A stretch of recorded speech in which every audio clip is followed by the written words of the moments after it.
জয় কৰিছো বুলি কিন্তু তুমি কেতিয়াও না ভাবিবা নাৰদ মায়া কোনেও জয় কৰিব নোৱাৰে কাৰণ মই নিজে স্বয়ং ব্ৰহ্মা আৰু শংকৰ মায়াত আবদ্ধ হৈ আছে গতিকে তুমি কেনেকৈ কৰিবা মায়া পৰাজয় অমায়া মোহে সকলোকে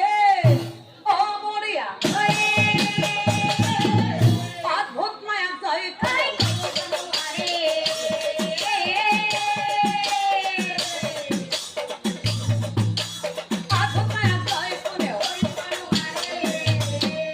কথা শুনি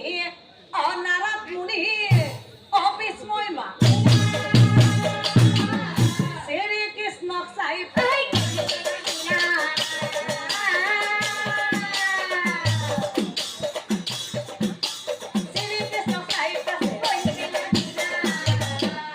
সময় কেনে না জানো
কৃষ্ণই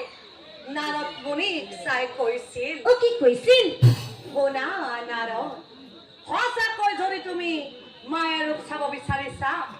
তেনেহলে তুমি মোৰ লগত বলা মই তোমাক মায়া কি বস্তু দেখুৱাই দিওঁ বলা অ বলা নাৰদ আমি হওঁ